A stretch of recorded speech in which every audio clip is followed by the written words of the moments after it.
Moonshiners uncover and recreate long-lost American spirits. Tim, Howard, and Tickle journey across the U.S. to learn about and remake famous American spirits. Follow along on their adventures as they learn history and old-school shining techniques. Stream Moonshiners American Spirit episodes on Discovery. Tim and Howard try Bully Boy's rum as they try to figure out how to recreate the Medford rum that was made in Boston in colonial times.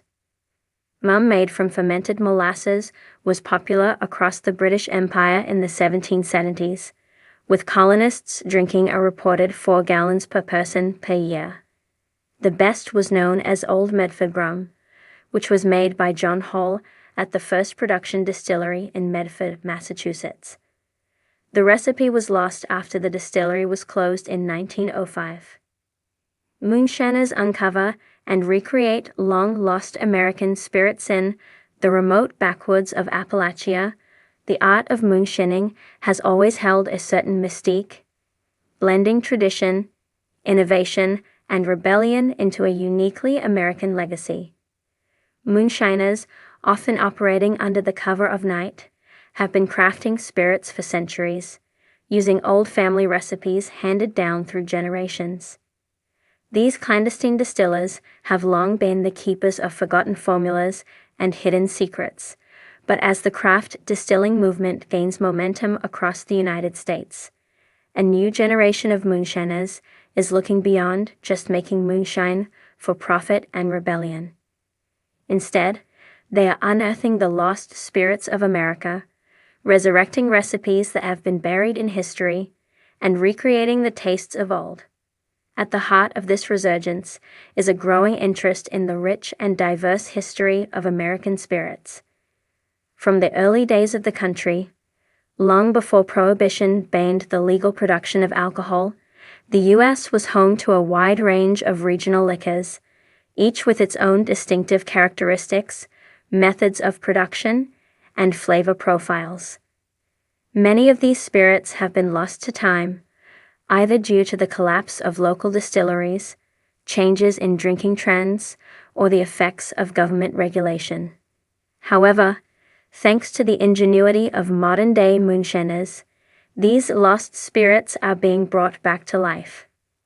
The legacy of moonshine. Before diving into the renaissance of long-forgotten spirits, it's important to understand the cultural significance of moonshine itself. Historically, moonshine referred to any illegally produced alcohol, though the term is most commonly associated with homemade whiskey.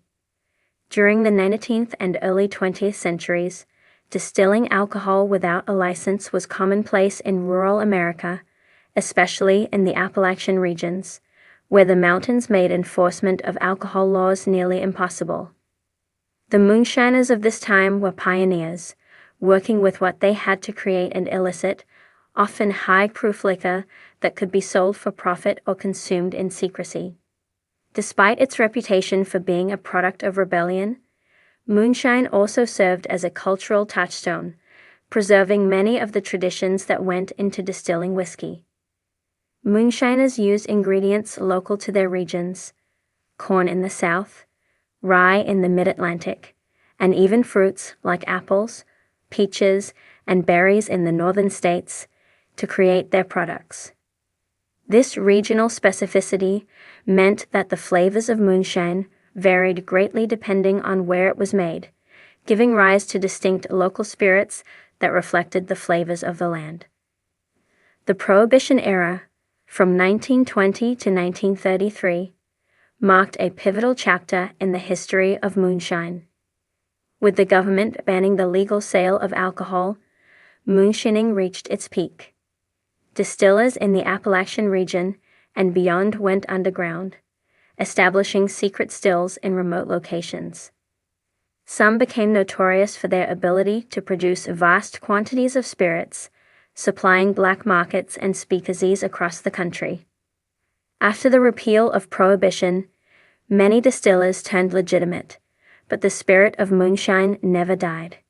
It simply evolved, with some moonshiners passing down their recipes and techniques to future generations, ensuring that the art of creating moonshine would continue in the shadows. The search for lost spirits, the craft distilling movement, gained traction in the late 20th century. Distillers and enthusiasts alike began to look backward, seeking to resurrect the long-lost recipes and flavors of American spirits. This quest wasn't just about reviving old whiskey brands or rebranding moonshine for commercial gain. It was about exploring the diversity of American heritage and rediscovering the flavors that had once been unique to particular regions. For many distillers, this search for lost spirits is not merely a romanticized pursuit. It's a painstaking process that involves poring over historical records, speaking with descendants of old moonshiners, and sometimes even experimenting with ingredients and techniques that have long since faded into obscurity. That connects them to the past, weaving together the stories of forgotten families, rural communities, and early American distilling practices. One such distillery that has become famous for uncovering and recreating long-lost spirits is the Holler's Legacy Distillery, located in the hills of Kentucky. The distillery's founder, Evan Holler, has spent years combing through old family records, consulting with historians, and working with local moonshiners to uncover recipes that have been passed down through generations. Holler's search for lost American spirits began with a single bottle, a dusty relic he discovered in the attic of his grandfather's house. The bottle contained a rare corn whiskey that had been made by his great-grandfather in the 1920s. Its unique flavor profile, rich with notes of vanilla, oak, and caramel, was unlike anything Holler had tasted before. This discovery sparked a fascination with resurrecting the spirits of the past, and Holler set out on a mission to trace the origins of this corn whiskey and recreate it. His journey took him to remote areas of Kentucky, where he interviewed elderly locals, many of whom had memories of their grandparents making spirits in small stills.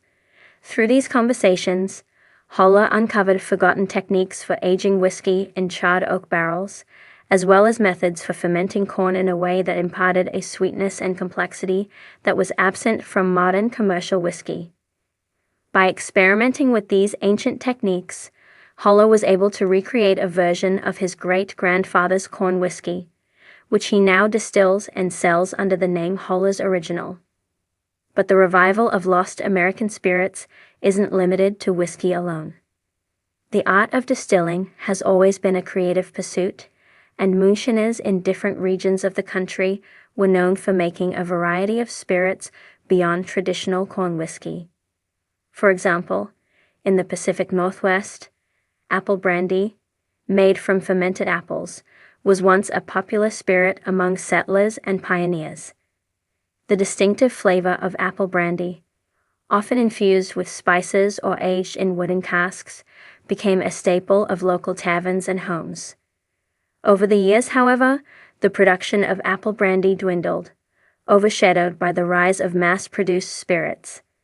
Today, distilleries such as Cascade Spirits in Oregon are working to bring apple brandy back to life by using heirloom apple varieties and techniques that date back to the 1800s.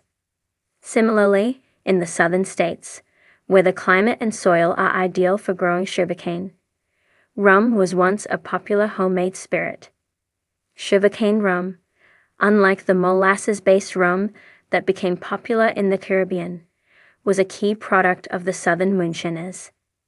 While rum production eventually diminished, a new wave of distillers is bringing back this lost tradition. Bayou Moonshine, a Louisiana-based distillery, has become famous for reviving the production of sugarcane rum using old-fashioned copper stills and traditional fermentation methods. The craft of recreating lost spirits requires more than just technical knowledge. It's a labor of love, steeped in respect for the history and legacy of the moonshiners who came before. Many of today's distillers see themselves as guardians of a tradition, committed to preserving the cultural richness of American spirits. One of the most difficult aspects of recreating lost spirits is tracking down the right ingredients. In some cases, ingredients that were once commonly available, like certain grains or fruits, are no longer cultivated in the same quantities or with the same methods as in the past.